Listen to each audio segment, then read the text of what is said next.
Hello, hello, hello. Welcome to Kernels of Truth, brought to you by Progress Kentucky. We have a wonderful show for you this week. Tonight, we're going to be checking in with Representatives Lindsey Burke and Representative Lamin Swann, two first-time legislators from Lexington. We're going to get their take on the General Assembly that just wrapped up. We're going to hear some kind of news of the week with a look at some of the final bills that did pass through, things that, of course, were not anticipated to be vetoed by the governor, so the legislators left them for the last minute, and some, potentially positive things coming out for our Commonwealth there. That's going to be brought to you by our friend Doug. We'll talk about the rise of Republican, just an inability to allow folks to have their say as they advance totalitarianism in our southern states. Looking at what's going on in Kentucky and also what's going on in Tennessee. And as always, we're going to close with an important call to action. But before we get into it, are you ready to help turn Kentucky purple? We know, friends, that our state is deeply red. The supermajorities in both the state Senate and the state House of Representatives, that General Assembly really delivered, for folks scared of trans kids, for the bourbon industry, for anti-union efforts in our Commonwealth, for rich folks more generally. So the General Assembly really delivered with that GOP supermajority. If you want a Commonwealth that works for all of us, join Progress Kentucky, support our campaign to turn our Commonwealth purple, make a donation at our secure Act Blue website, spread the word that we're tired of the GOP ignoring the needs of regular folks in Kentucky, and that we think our Commonwealth is worth fighting for. So let's check in with our co-hosts. Let us know who you are, where you are. What does your protest sign say today? And you there on the internet, we mean you as well. We want to read what your sign says. You can put it in the comments or the chat while we're sharing ours. So I'm Aaron. I'm coming to you from Chilesburg. Just a sea of beige siding here at the outskirts of Lexington. And my sign, and I have not thought about this, so let's see. My sign says, let's fight for Kentucky. Because I really do, after the stories we're going to hear, I think it's important that we fight for this state. So, Kimberly, are you there? I am here. Awesome. And good evening to everyone. I'm coming to you live from Louisville, Kentucky. And my protest sign says today, hashtag, everybody is human. Indeed. Lovely. With the hashtag like the kids do. Nice job. All right. Doug Price. Yes, I'm Doug Price, coming to you from Harrison County, Kentucky, where the grass is greener and grows a whole lot faster too. I actually got to mow for the first time, and about 4 or 5 hours later, my grass was looking great. I'll be talking about grass a little bit later, medicinal marijuana, excuse me. Here's my sign. This is one that's left over. Got it right here. But it's a good one. Trans rights, for those listening at home. Trans rights is what the sign says. No hashtag on that one. But I love it. Annabel heard the exact same thing I heard, our producer. You got to mow, like it's some sort of treat. I had to mow, and it was a lot of work. And then, I don't know, these conditions are ripe for more grass growing because it's like time to mow again. I tell you what, suburban lifestyle, I'm not sure how I feel about all this. I do know. I like the winter when there is no mowing. That's what I'm going to say for the record right now for all you listeners. Please save me from the drudgery. I'd like to have the extra hours on my weekend to do things that are, not mowing the grass. And my yard is a postage stamp compared to Doug Price's massive expanse of grass out there in Harrison County. I have a 72-inch zero turn, and I plug in the AirPods, earbuds, whatever they are, and I just have fun. So. All right. As long as you appreciate it and enjoy it, then I'm not going to judge you, Doug. But think of how much more work you could get done for Progress Kentucky if you didn't have to mow that yard. You do plenty. I'm just kidding. Okay. All right. So my yard is small. Let's get into the news, because that's probably more interesting to our viewers than ruminations on lawn mowing. Is my hunch. Doug, you get the first story. But Yes, it's really sir. it's a package of stories. It's not just one element. It's lots of stuff. Right. I like to toss in a lot of stuff. For the last couple of months, we have talked about the death and destruction wrought upon our citizens by the Republican-controlled House and Senate.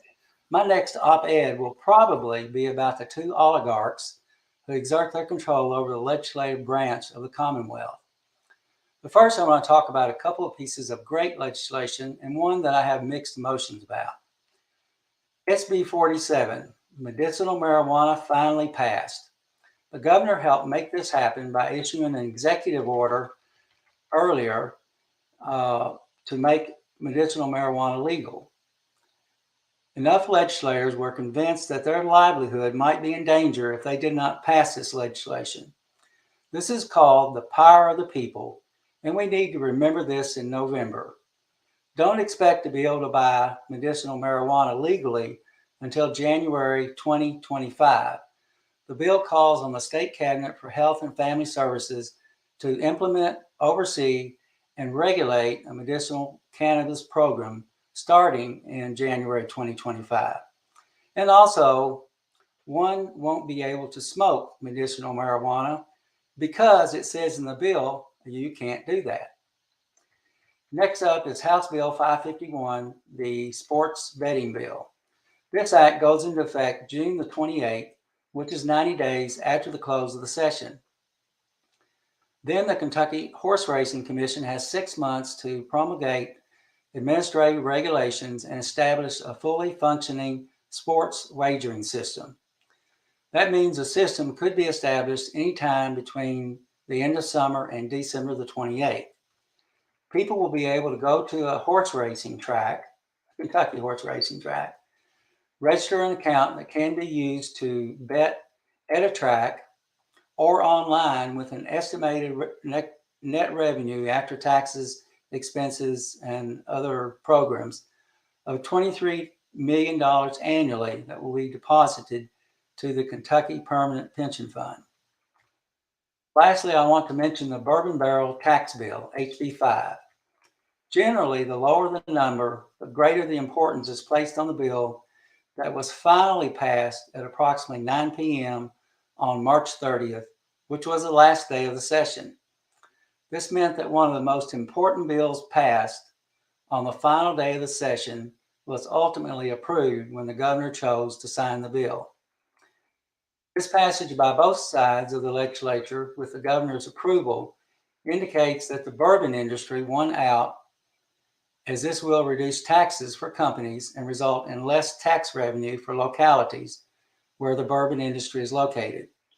Prior to this action, bourbon producers were taxed on products that could not be sold for several years while the bourbon was stored or aging. Several cities and counties spoke out passionately against this revenue being reduced and felt that the bourbon industry had betrayed them. Sounds like this will take some time for healing, but the bottom line is that an industry-head legislation passed that is good for the bottom line of the industry and perhaps not so good for others. One person commented that perhaps the bourbon industry would lower the price of bourbon. Yeah, I smiled about that one too. Next one I want to talk about is HB 594. This was the last number bill filed in the House and was passed to outlaw the so-called gray machines, which are basically slot machines that had proliferated in small towns, gas stations, etc. over the last couple of years. We have approved these kinds of gambling: horse racing, lottery, historic racing machines, and now sports betting. But when it came to so-called gray slot machine gambling, the legislature passed the bill outlawing this form of gambling. In my opinion, this one came down to the gray machine company supporters not being powerful enough to overcome the horse industry supporters. And that's my opinion. Here's some information about two of the combatants. The Kentuckians Merchants and Amusement Coalition was formed October the 22nd, 2022, and was able to spend $461,700 in January and February in lobbying. The Secretary of State filing document states to provide education, advocacy, training, and benefits for licensed establishments in Kentucky who provide customers with legal and safe environments to play games of skill and other forms of legal games and amusements. The org advocating against the gray machines, Kentuckians Against Illegal Gambling, was formed on November the 15th, 2022, and spent over $452,000. Their info from the filing just basically states they're organized as a business league. I expect with the March report, the total spent by those two organizations only will reach over $1 million. And there is absolutely nothing illegal about either of these groups' activities, but one can only guess who, what funded these efforts. They organized like 4 months ago and were able to spend over $1 million. They must have had some pretty good backers. Can I say there is too much dark money in politics? And since I'm on my soapbox, I find it unusual that the Legislative Ethics Commission does not require tracking of what bills are lobbied by each legislator. Additionally, I think it would be nice to have a public listing search of attendees to galas, events, dinners, etc., put on by lobbyists and or companies.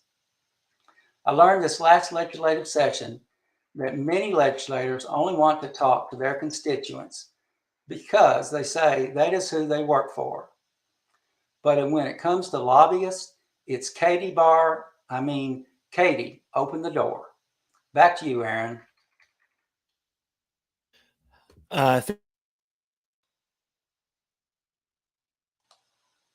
Sorry. Thank you, Doug, for that comprehensive rundown of things that passed in the kind of final bit of the session there. Really, it came down to a lot of money, right? If you think about it, like what's the common thread through a lot of that? There was maybe not as much money around medical marijuana. That one was definitely, I think there was some political pressure being brought to bear because the governor had, gotten out in front. And of course, Republicans do not want him to have a victory. So that increased, I think, the pressure on the Senate to finally pass the bill. But yeah, lots of constraints on that. The fact that it's not, smokable cannabis, it's, it's more of a distilled or extracted, the CBDs and cannabinoids and all the things that the THC, I don't really know. What I know is that I think UK's got a center for cannabis that was stood up last year that's going to play a really important role in determining kind of how this moves forward. And they have a pretty small group of ailments that can be prescribed medical marijuana legally in Kentucky starting on 2025, but that entity, it's my understanding, could expand the list potentially, and not really clear who they're representing, who makes up that center at UK, but kind of an interesting legislative strategy to put that much power in a kind of not terribly well-defined entity. But then the rest of them seem like it's all money, right? So of course sports betting happens, there's so much money, and then you think about who the real winner is. It's like, well, if you're going to do any in-person sports gambling, it has to be tied to a racetrack, which of course, conveniently so the horse racing industry is going to be able to benefit from that. And if you're doing it online, you have to pay a higher tax than if you're doing it in person. So again, the horse racing industry did well there. They did well on killing the gray machines that were the kind of competition. And then now the bourbon industry, so they kind of asserted their political power, and of course I think the Republicans, by their very nature, are more than happy to cut taxes. But this is one that I think there's a lot of very vocal concern from the local level, and very kind of disappointing to see, really, because Kentucky is bourbon. Like, good luck. What, they're going to move their barrels? They're going to move. They're going to put their distilleries in other places. I'm sure there are some spots, but that do okay in the industry. But Kentucky is the king, and they've always had this bourbon barrel tax. So it seems like not a problem that was in need of a solution. But greed and money, that's what wins out. Kimberly, what'd you think? First of all, if you're drinking some bourbon and it's not made in Kentucky, it's not bourbon. It's just whiskey. Okay. I want to put that out there. And yes, as far as the gaming and the betting, Churchill Downs already here in Louisville has a gaming center. It's called Derby City Gaming. And then they also have built a hotel adjacent to it. So yes, Churchill Downs, in case somebody doesn't know, is a major racetrack, horse racetrack. And yes, they're already doing the gaming, and they are prepared to open it up to all kinds of other betting as well. And then talking about the medicinal marijuana, like, does it really take this long? I'm not understanding. Like, they just need to make weed like legal, okay? Like, crime has gone down. I can't give you the numbers offhand, but you can Google it. You can research it for yourself. But a lot of crime, violent crimes, have gone down in certain areas that do have federally and state recreational marijuana. Now, if you're looking at what people are buying on the streets these days, they're putting embalming fluid in it. They're putting fentanyl in it. They're putting cocaine in it, and on and so forth. But we're talking about government mandated FDA recreational marijuana, or even medicinal. Crime is going down because, I don't know anything about it. I just want to put that out there for everyone. I don't know anything about it. I'm like Bill Clinton. I couldn't inhale, right? But I had... We are the kernels of truth, Kimberly. The kernels of truth. Well, let me just say this. I have never seen anybody smoking some cannabis, okay, that wants to fight, kill someone, cuss someone out. The most I have ever seen around people that I knew that did it is like, you just got to have a whole lot of food available, like, a lot of snacks. They get the munchies, as they call it, and everything's funny.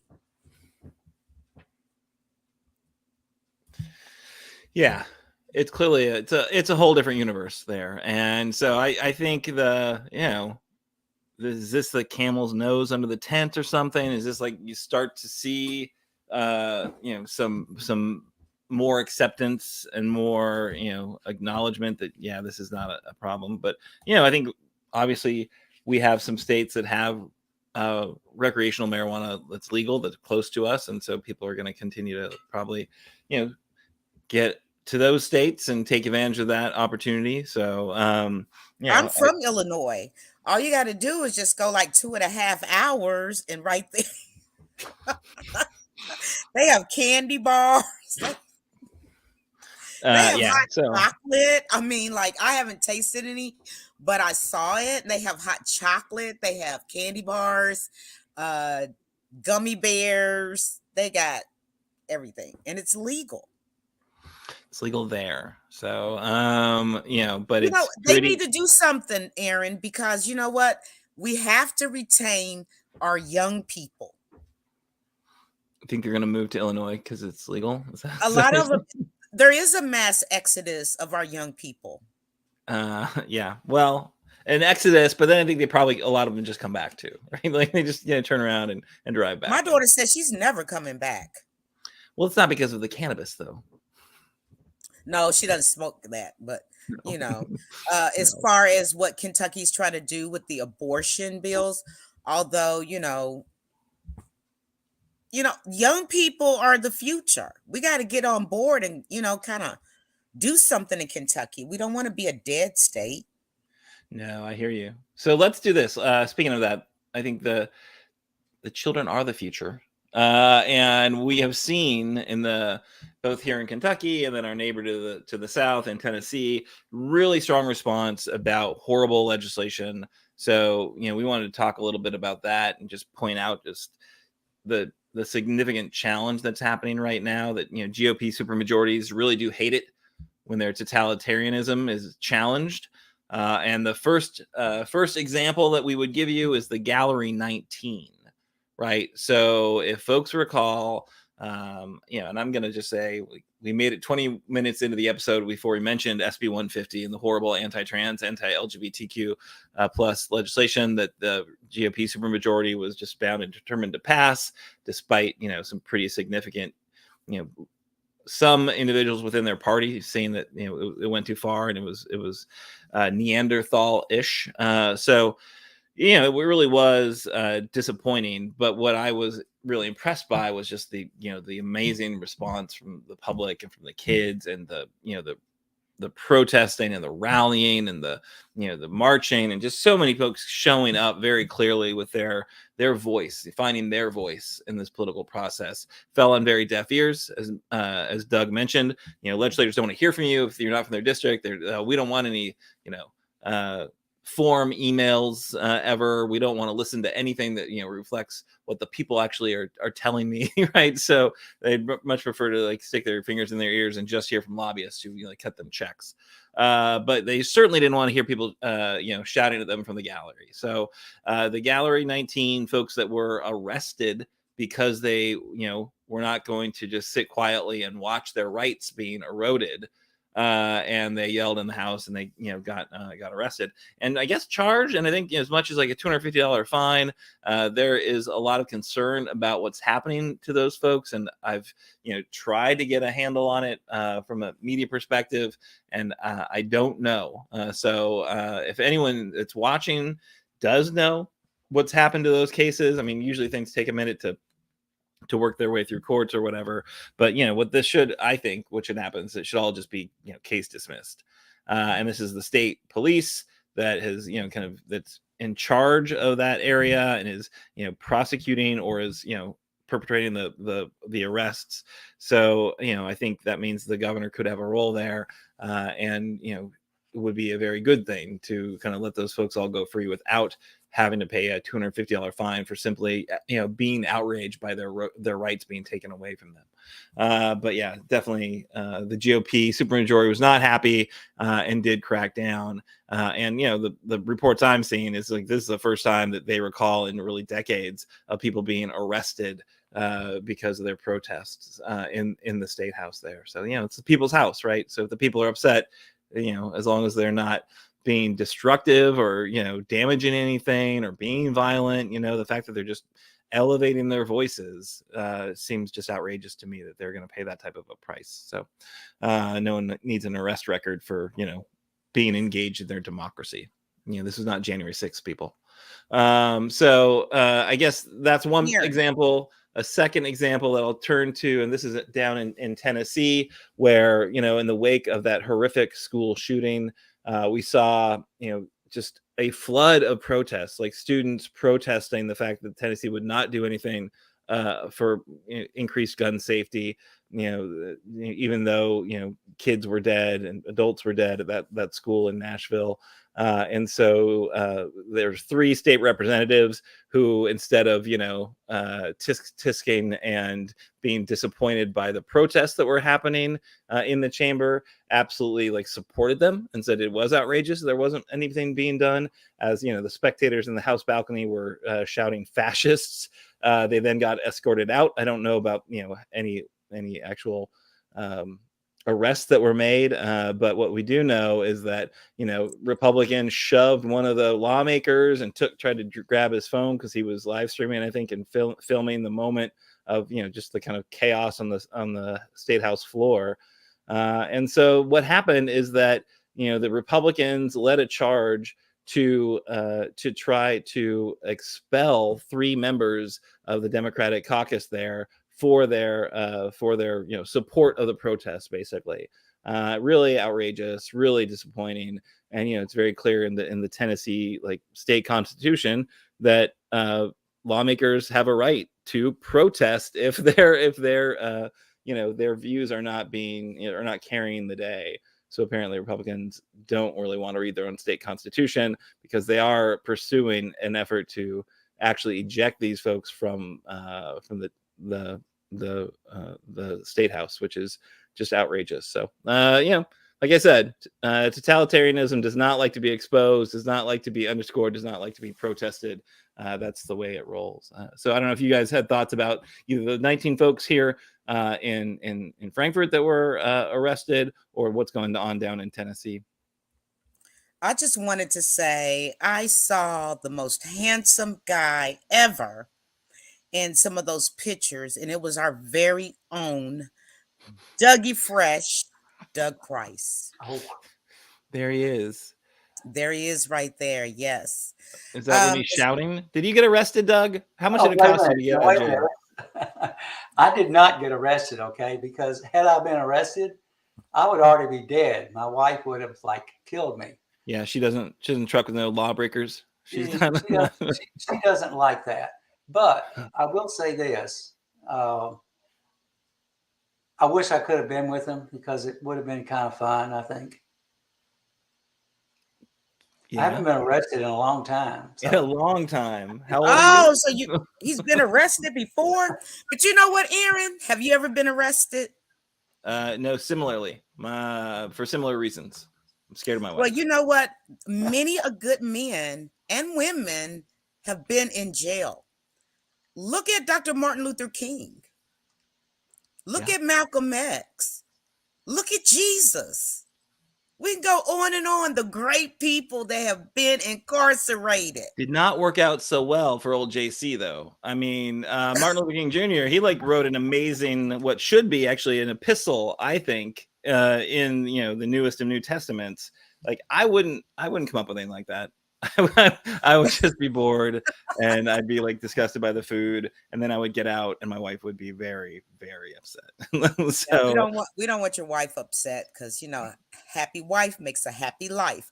However, the way that they were treated, and these fines and arrests and all of these type of things right here in Kentucky, they better watch out, because the DOJ is looking. They already, came down with the gravel on Louisville. It's just a matter of time. And all those people that got arrested during the protests for Breonna Taylor and George Floyd back in the pandemic era of 2020, which seems like it was 20 years ago, doesn't it? Does it seem like it was a long time? The DOJ said that was not right. They had the right to express themselves and protest. So that should still hold true when you're in Frankfort. I do wonder about the chain of command. The Kentucky State Police don't work for the legislature. And I believe both the Senate president and leader of the House said that, or the leader of the House maybe, said that they didn't order that to be done. And I can't imagine that the Kentucky State Police decided on their own that they're going to do that. They would have called supervisors. And so I really wonder how all that went down.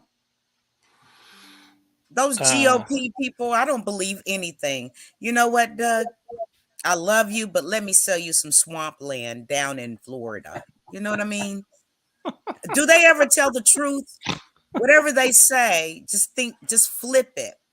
Just like the former alleged president, Donald Trump, was arraigned. Oh, it was such a glorious day. Glorious day. Oh, I've been waiting so long. But anyway, back to you, Aaron. I just had to say how happy I am. We're a progressive podcast, and I'm sure there's a lot of our listeners who are probably both celebrating and already sick of the media coverage of Donald Trump being arrested. I did want to point out that James Comer is now alleging that people are calling him, your county attorneys are calling him to say, how can we arrest Biden? That's what Comer's saying, because that guy who is high in his own supply, and he thinks he is all that in a bag of chips right now that he's the head of that committee and gets so much Fox News time. He is sure he is sure he is going to save the Republican Party by, playing to their worst instincts. But I'm just going to watch that guy explode, because I think that's what's going to happen. I think there will be an implosion coming, because I don't think he's smart enough to get out of his own way. He's already incriminated himself once. I'm sure there'll be more instances, and just yet another DC Kentuckian embarrassing our Commonwealth every single time he opens his mouth. Yeah, very true, very true. Annabelle has some questions. I just want to point it out. They're in the chat. A, Doug, are you eating a cup of ice? B, Doug, have you ever been arrested? I am eating a cup of ice, and it's like I said, I haven't been arrested for a long time. Well, you're old, so that would be a long time. That's right. It's a long time. Your entire lifespan. Is that where we are? You've never been arrested. You won't say. I think that's a yes. He has been arrested. All right, so we're gonna move on, because we're a little bit behind schedule, which I don't know how that happened. But we have an amazing guest with us right now. Maybe we'll get joined by our second guest, although it seemed like there may be some technical difficulties. But we have one, maybe two of our freshman representatives who are representing the Lexington area. Representative Lindsey Burke is here with us, and hopefully Lamin Swann will join us as well. But Representative Burke, thank you so much for joining us. I know you've got a lot going on, and I'm sure you probably just wanted to decompress after that short session, which I cannot imagine it felt that short. Yeah, the longest 3 months of my life. My goodness. Oh, and good. We do have Representative Swann. Thank you so much for joining us. Yeah, so how about you? How are you doing, Representative Swann? Glad it's over. Yeah, so they call it a short session. Can you imagine what kind of trouble the Republican supermajority could have created had they had more time? Well, it was pretty ugly to see the way that they were willing to do the worst until the last moment, even though they have a stranglehold on the General Assembly with 80 members. There's no reason we should have been passing bills the way that we did when they have such control. That was really hard to watch. It was very disappointing. And it makes me very, very nervous about what's coming in the next session in 2024. Right. Ditto. Yeah. Any specific kind of responses to what you saw there, Representative Swann? Like, how did you see it being run by the Republicans? Especially in the last couple of weeks, especially with Senate Bill 150, the anti-trans, anti-gay legislation, how fast that happened. The last day, how fast I went into committee, basically blacking out sunshine laws. I was actually in the committee room when that hearing happened, and just stuff like that, last minute pop-ups, hiding from the public, hiding from other legislators. If we weren't watching what was said on the floor, what was mouthed on the House floor, some of our caucus members would not have been in that committee meeting. Yeah. It seemed like they weren't really excited about having everyone in attendance. They just really wanted to get it done. Right. And they were having their own caucus problems. Well, I did want to recognize the kind of the leadership you guys showed, and as you mentioned, Representative Burke, the numbers are staggering. Right? It's it's not a majority; it's a super majority or a super duper majority, and it is it's got to be not that much fun to be in a body like that. But I think you guys have still been able to kind of grab some attention, show some leadership, show the state, kind of what the alternative is, right? And I think, I'm pretty sure that you introduced, legislation to return a woman's right to choose. So maybe wasn't warmly greeted by the supermajority, but you made your point. Tell us a little bit about that effort. Yeah, thank you. The changes that were made in 2022 with the trigger ban were atrocious. Not only have we lost the right to choose, we've also lost the right to medical care that's necessary for the protection of parents and for children who are going to be born with disabilities that are incompatible with life.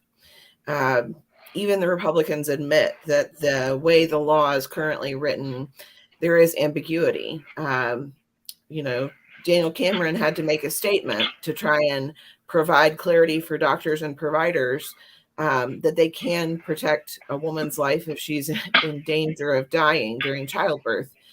And this is just unthinkable. In February, I introduced legislation right before the deadline to restore access. It was basically a rollback to where we were about 10 years ago. It was not an expansion of rights, which frankly, a lot of advocates would love to see more rights and access. But I was just trying to get us back to where we've been. And like you said, Aaron, not well received, definitely not warmly welcome by the supermajority.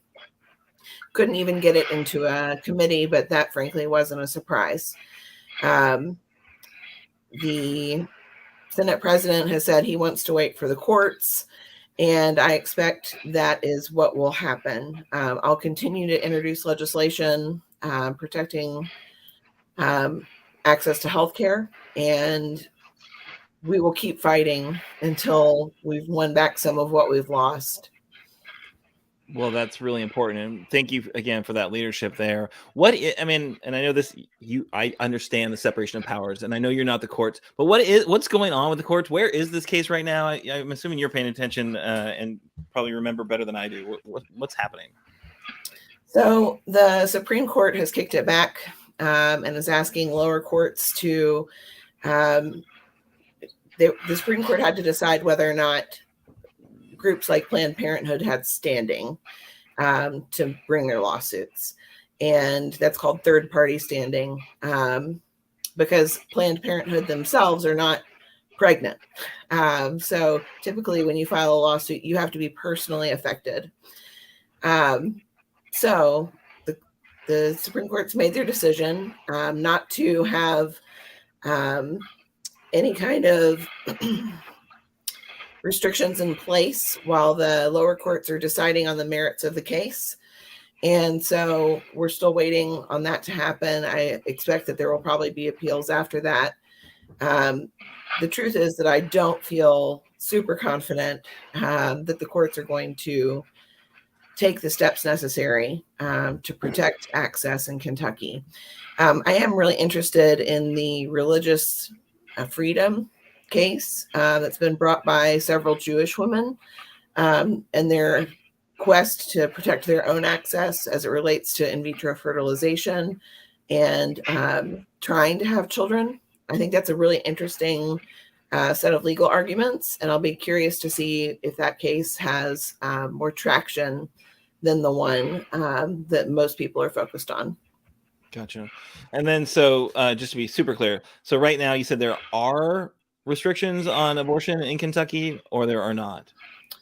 There are lots of restrictions, and none of them have been enjoined by the courts. That was what I was trying to say, is that they have the ability to give an injunction to like sort of put those in abeyance, and the court has said no to injunctions. So all the restrictions are in place. Yeah. So the trigger ban is the law of the land right now in our Commonwealth. So okay, gotcha. Thank you so much for that rundown. And I'm sorry that I didn't even like give you the heads up that I might ask you that, but it came up, and I figured if any of our viewers are like me, they're probably a little confused about what's going on right now. Thank you for making that so clear for us. Appreciate that. Well, so we saw and we kind of ran down some of those last minute bills that did pass, and that passed because I think they saw that unlikely the governor would veto them. Anything what are your take on those? So like whether it's the legalizing sports betting or legalizing medical marijuana, or the bourbon barrel, getting rid of the bourbon barrel tax, or sunsetting that ultimately. Any thoughts about those bills, Representative Swann? Things that you were like happy to see, or things could have been done differently, or were you glad that the governor allowed those to that signed those? I was definitely happy with the sports betting bill. Kentucky needs any stream of revenue they can get right now, just especially for education or healthcare. So I was happy to see sports betting bill. Just for example, during the basketball season, I was listening to the pregame show, and there was a guy on there that said, was betting on the UK Kansas game, and said, I drove an hour to Cincinnati to bet on the game. So, Kentucky, Kansas, the real state that won on that game was Ohio and other states. So, just a way to keep money in the state and build up revenue. Yeah.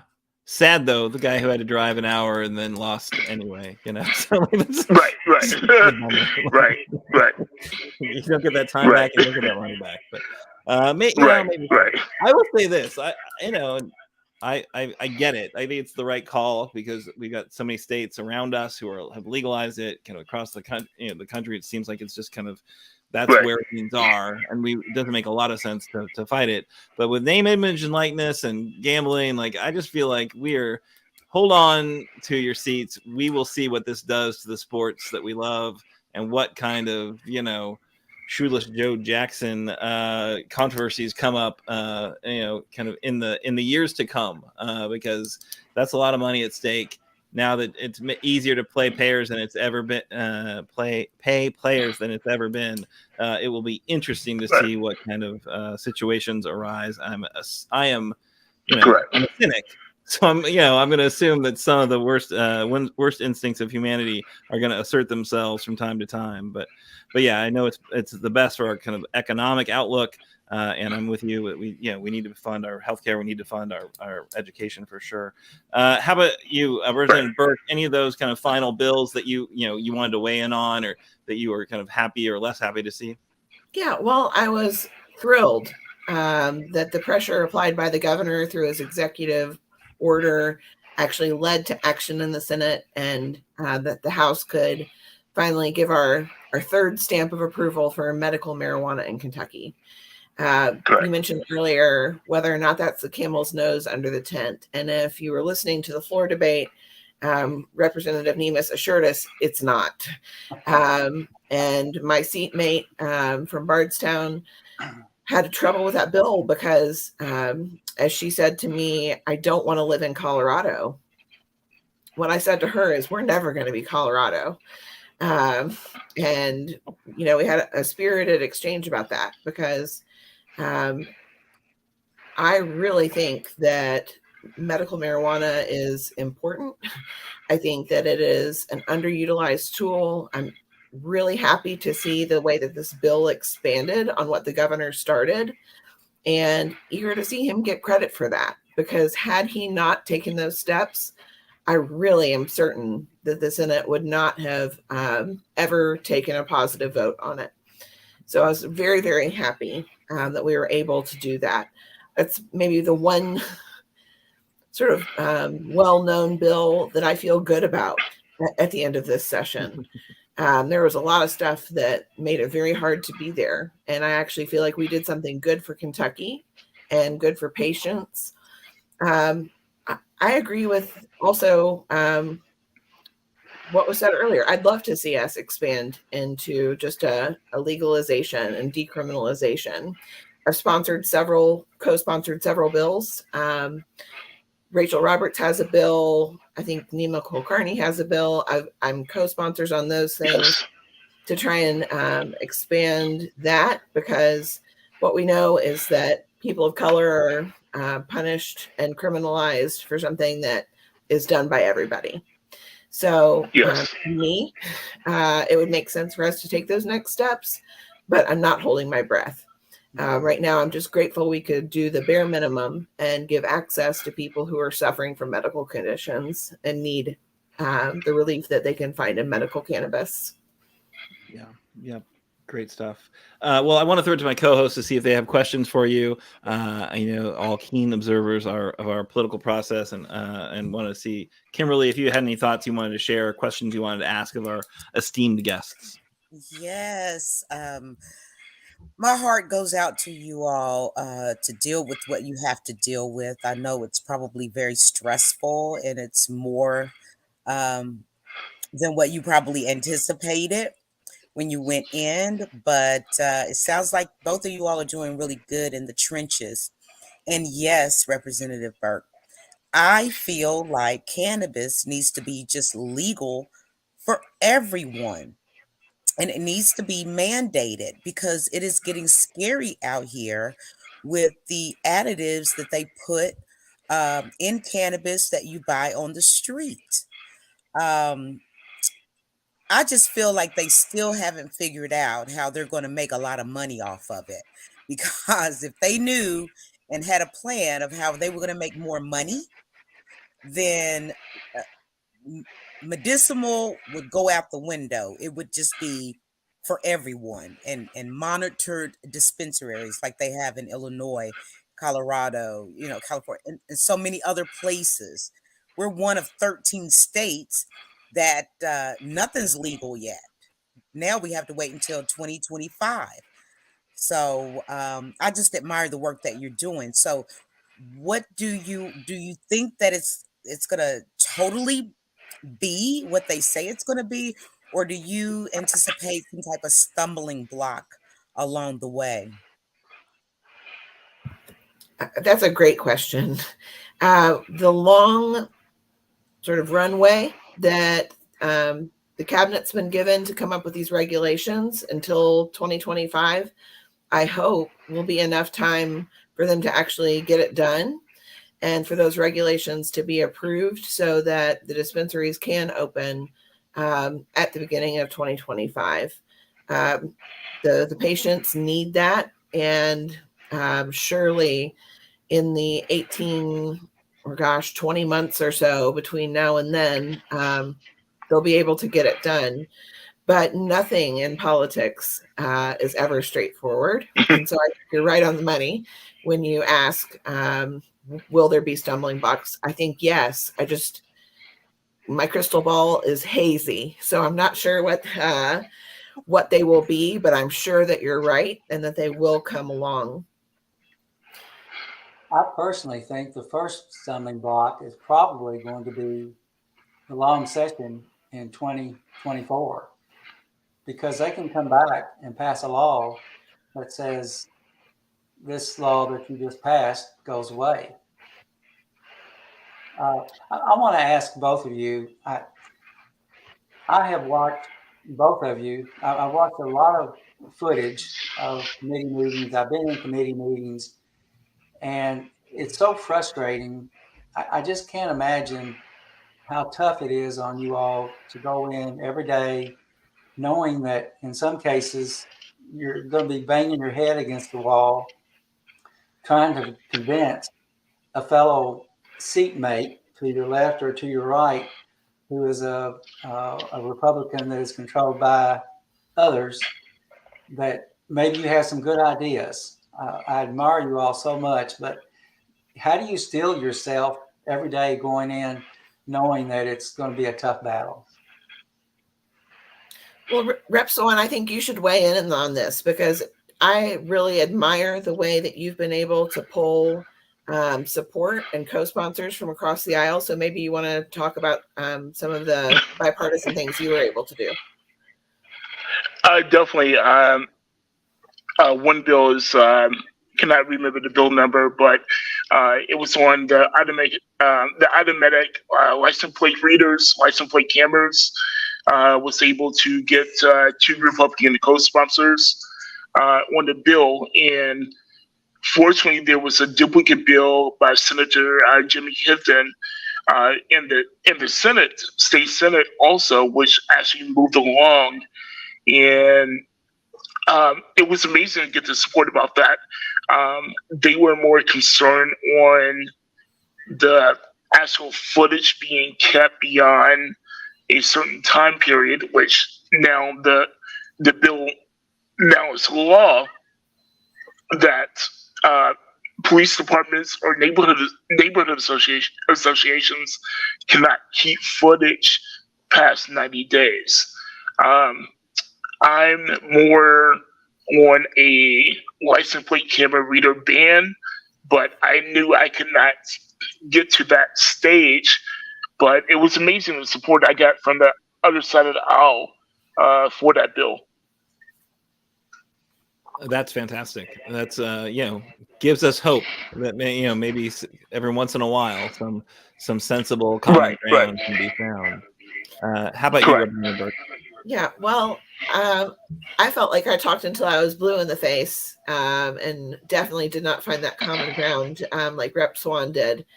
One thing that I really noticed and was made very clear to me, though, is that the shape of politics in Kentucky is a true horseshoe. And Rep. Swann was able to find commonality with some of the most conservative members of the General Assembly. Yes.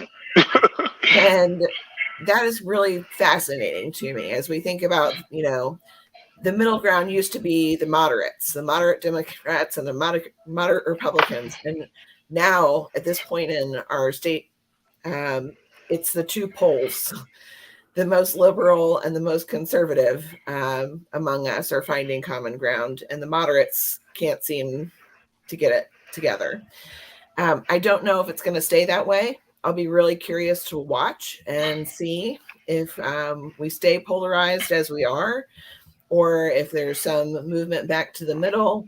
I've had some really great conversations with leadership about how we grow the Democratic caucus and what the future holds in terms of getting our numbers up.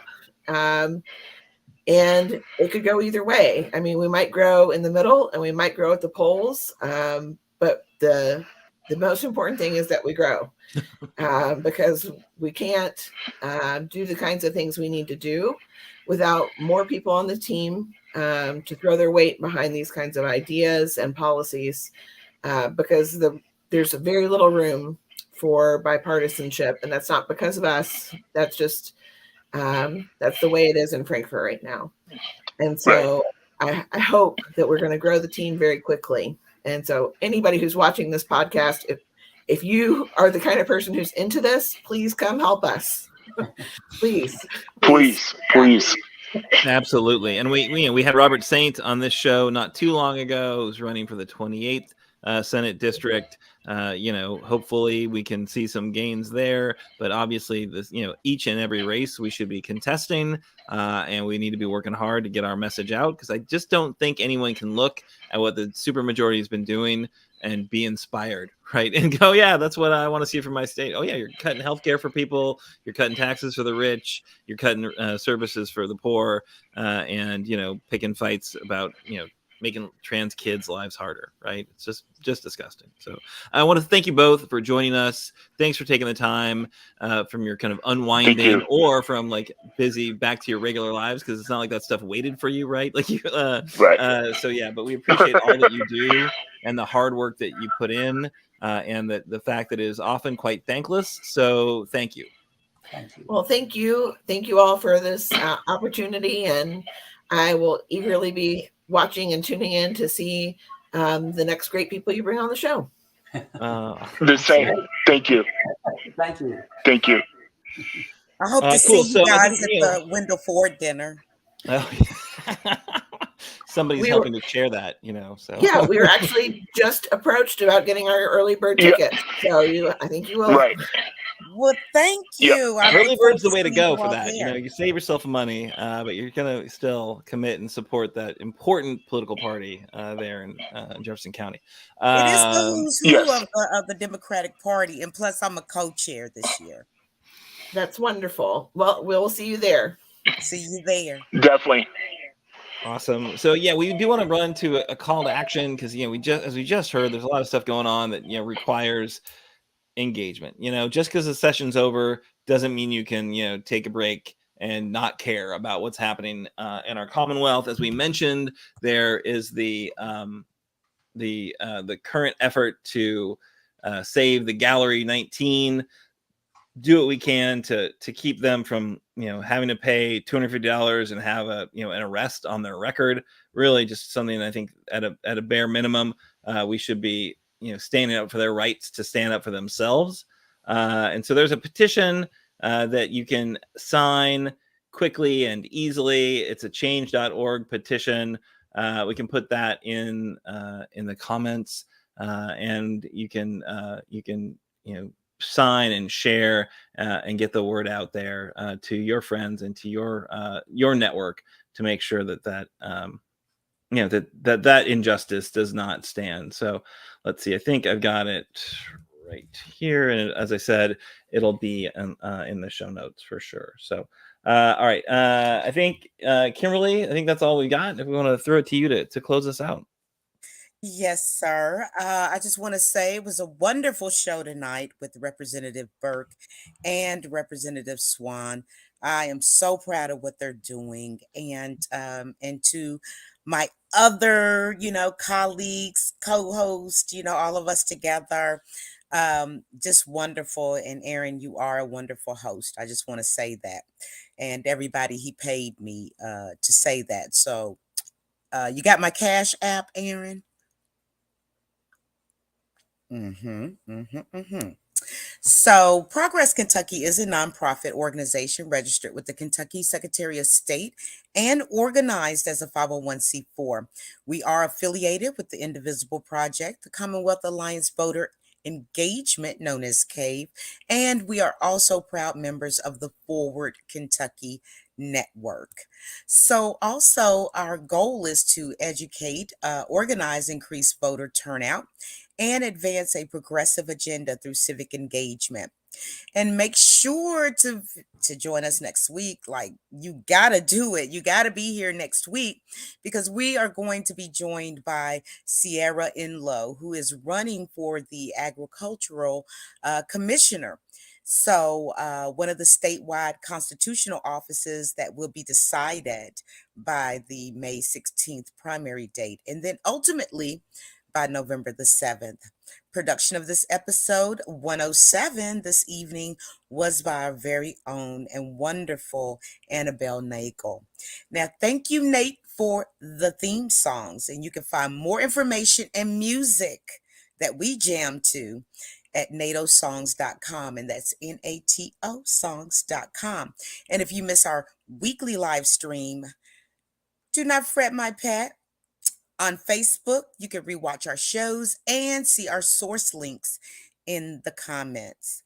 And if you're unable to see us, you can always hear us on all audio podcasts and maybe one of these: Apple, Google, Spotify, and wherever you get your podcasts. Logo and some graphic content provided by Couchfire Media. For more information, it can be found at couchfiremedia.com. And hey, it's Wednesday. You made it. Okay? You got just a few more days to go to the end of the week. Do something nice for somebody. Not only will it make them feel good, it'll make you feel even better. And so we'll see you here next week. Same bat channel, same bat time.